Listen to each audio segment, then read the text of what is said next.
Horror is a new humour. అంటే ఎంత భయపెడితే అంతగా నవ్వుకోవచ్చు అంట ఈ మధ్య. అదేంటో నాకు అర్థం కాల. లాస్ట్ పోస్టర్ చూస్తే ప్రభాస్ ఒక లుక్లో, అంటే ఒకప్పుడు ఈ కోటని ఏలిన రాజు ఆయన ఇందులో ఉండేవాడు అన్నట్లుగా ఒక లుక్. సేమ్ అదే కోట ఏదైతే ఉందో దాన్ని ఇప్పుడు ఈ యాంగిల్లో ప్రభాస్ పెద్ద ప్రభాస్కు ఉన్న ఫోటోకి ఈ రెడ్ కలర్వి కప్పుతారు కదా, ఏది బాహుబలిలో దేవసేనని తీస్తారు రమ్యకృష్ణ, ఆ టైప్ ఆఫ్ లాగితే వచ్చి ఆ ఫోటో ఉంటుంది. నెక్స్ట్ ఎప్పుడైతే ఆ ఫోటో బయటపడిందో దాంట్లో ఉన్నటువంటి దాగున్న నిధి కూడా బయటకు వచ్చేసింది. బట్ నిధి అనేది ఇప్పుడు నువ్వు బాగా అబ్జర్వ్ చేస్తే ఇందులో మామూలుగా 500 నోట్స్ అనేవి న్యూ 500 నోట్స్ ఉన్నాయి. మామూలుగా నిధి అనేది ఏంటి, ఇప్పుడుతో ఏదో నోట్లు లేకపోతే గోల్డ్ వాట్ సంథింగ్ ఉంటుంది. బట్ ఈ న్యూ 500 నోట్స్ ఉన్నాయంటే ఏంటి అనేది మళ్ళీ చెప్తా. అక్కడ చిల్లర దాచుకున్నారు, ఈ ఎట్లో ఓ రకంగా అక్రమంగా సంపాదించిందో అక్కడ పెట్టారు, ఓకేనా. దాన్ని ప్రభాస్ వెలికి తీసే ప్రయత్నంలో పోస్టర్ది అది తీశాడు. అంతేగాని ఇదంతా ఆ రాజుకు సంబంధించిన నాణేలు మనులు మాణిక్యాలు కాదు. ఆ హాల్లో అట్లా ఇబ్బడి ముబ్బడిగా పెట్టరు. ఎప్పటిదో పురాతన కోటే, ఆ చెక్క తీసి అందులో నోట్లు పెట్టారు. సింపుల్గా చెప్పాలి అంటే రవితేజ సినిమా ఏంటి, రాజా ది గ్రేటా, రవితేజ కలెక్టర్గా ఇన్కమ్ ట్యాక్స్ ఆఫీసర్గా చేసి రీమేక్ వచ్చింది. అదేదో గోడలో కడతాడు జగపతి బాబు, గోడలో కడతాడు జగపతి బాబు, అట్లా పేర్చారు అంతే, అంత మించి ఏమీ లేదు. మరి ఎక్కువ ఆలోచించొద్దు.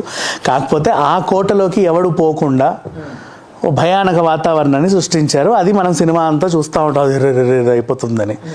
ప్రభాస్ దాన్ని ఛేదించినట్టుగా ఈ పోస్టర్ తెలుస్తుంది. ప్రభాస్ దాన్ని ఛేదిస్తాడా, లేకపోతే అదేంటది ఆ ఫిలిం మంచు మనోజ్ బాలకృష్ణ ఉంటారు, కోటకు సంబంధించి చేస్తారు చూడు, కొద్ది రోజులు వీడే అలాగ వచ్చినట్టుగా భయపెట్టడం, కోట మంది కొడతారా, ఎవరిని టచ్ చేయకుండా మణికొండలో అదే ఎవరిని టచ్ చేయకుండా ఆయన వచ్చి పూనాడు అన్నట్టుగా వీడే ఎత్తుకొని తిప్పడం, అట్లా కొంచెం భయపెట్టడం. ఇన్ కేస్ ఒకవేళ ఆ ఫేసు ఈ ఫేసు ఒకటే కాబట్టి ఈయనకు సంబంధించిన తాతలాస్తే అది, కాకపోతే అప్పుడు ఉన్నదంతా అమ్మేసి ఇప్పుడున్న డబ్బులకి మార్చేసి దాన్ని అక్కడ దాచి కూడా ఉంచవచ్చు, అదే కోటలో భద్రపరిచి ఉండొచ్చు.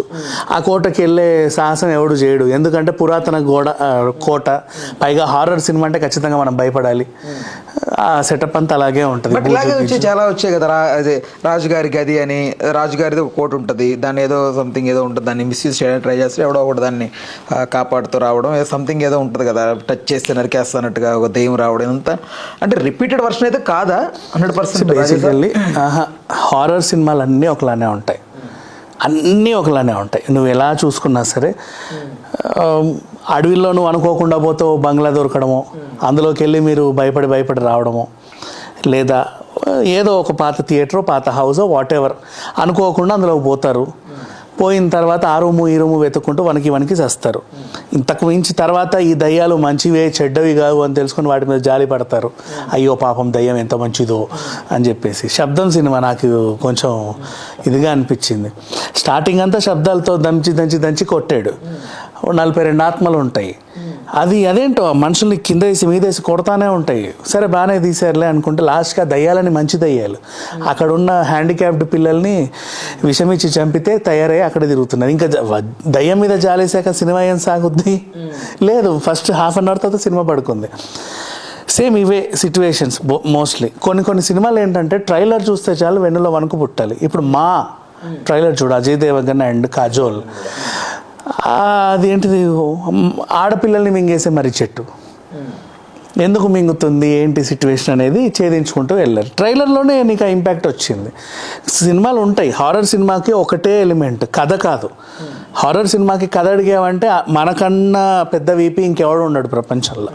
ఒకటే అడగాలి, భయపెట్టిందా లేదా, దట్స్ ఆల్. భయపడ్డావా లేదా అంతే, డబ్బులు కొరత కాదా. అందుకే కదా థియేటర్స్లో అంతకుముందు కొన్ని సినిమాలకు ఛాలెంజ్లు కూడా చేశారు, ఒంటరిగా చూస్తే నీకు ₹1,00,000. బట్ ఇప్పుడు చంద్రముఖి లాంటి, ఇప్పుడు ఒక చంద్రముఖి 2 రిలీజ్ అయింది, బట్ అది కమర్షియల్గా వర్కౌట్ అవ్వాలి కదా, అంటే వర్కౌట్ అవ్వాలి కదా. కొనసాగింపులు మన ఇష్టం. ఇప్పుడు రాజుగారి గది అన్నావు, అది గది 3, గది 4, గది 5, గది 26 కూడా వస్తుంది. కాంచన 25 కూడా వస్తుంది. బట్ కొనసాగింపుల్లో కూడా నువ్వు మొదట ఉపయోగించినటువంటి మ్యాజిక్ కొనసాగించగలగాలి. ఆ కొనసాగింపుల్లో బాగా వర్కౌట్ అయింది నాకు ఆల్ టైమ్ ఫేవరెట్ కంజూరింగ్. కంజూరింగ్కి ఎంతమంది ఎన్ని రకాల రివ్యూస్ ఇచ్చినా సరే, అండ్ అదొక టైప్ ఆఫ్ యూనివర్స్ అంతే. రైట్. ఒకప్పుడు సంవత్సరం షూటింగ్ జరుపుకొని రిలీజ్ అయితేనే ఇంత లేట్ ఏంట్రా అని అడిగే టైము ఇప్పుడు సినిమాలు 4-5 సంవత్సరాలు పడుతున్నాయి. నాకు తెలిసి రాజాసాబ్ ప్రీ ప్రొడక్షన్ స్టార్ట్ అయ్యి 5 years, షూటింగ్ స్టార్ట్ అయ్యి 4 years అవుతుంది.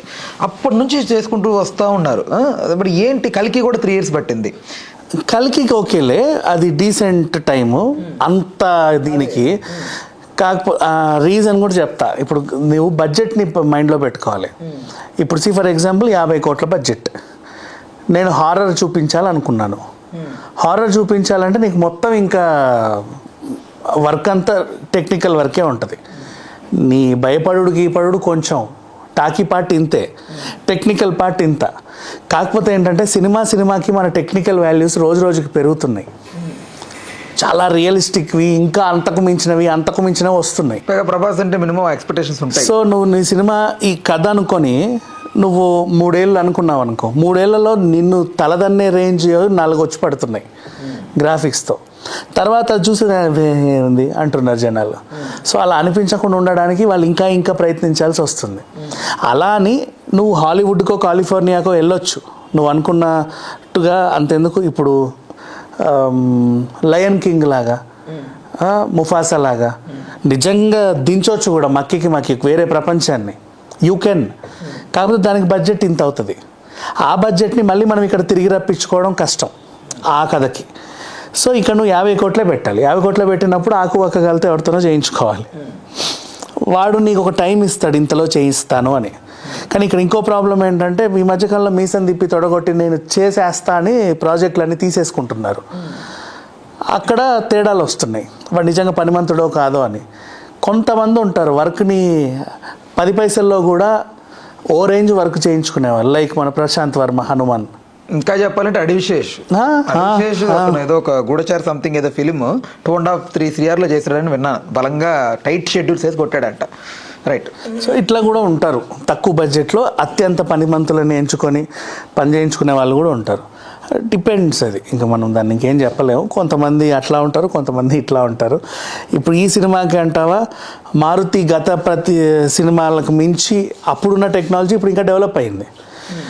దీన్ని ఇక్కడ ఉపయోగించాలి. పైగా ప్రభాస్ ఇమేజ్కి తగ్గట్టు ఉండే, ఎందుకంటే దీన్ని నువ్వు 2 తెలుగు రాష్ట్రాల్లో వెయ్యవు. ఆయన పాన్ ఇండియా అయ్యాడు. ఇప్పుడు నువ్వు తీసుకెళ్ళి జపాన్లో వదిలేవనుకో, ఎక్కడన్నా తేడా వస్తే వాడు హిహి అంటాడు. ఆ హిహి అనే ఛాన్స్ వాడికి ఇవ్వద్దు. ఇక్కడ మెరుగుదిద్దాలి. కొంచెం టైం పడతా ఉంటాయి, టెక్నికల్ టైమింగ్స్ అయ్యి. ఓవరాల్గా ఎక్స్పెక్టేషన్స్ ఎలా ఉన్నాయి మీ పరంగా? మీరు పోస్టర్స్, టీజర్స్ చూస్తేనే కొంచెం గెస్ చేసి చెప్తారు సినిమా ప్రభావం ఎలా ఉంటుంది అనేది. నాకు నచ్చింది, ఆఫ్ కోర్స్. 1000 CR ఫిలిం అది చెప్పలేను. నాకు పోస్టర్ బాగా నచ్చింది. రైట్. ఓకేనా, thanks for the time, thanks for information.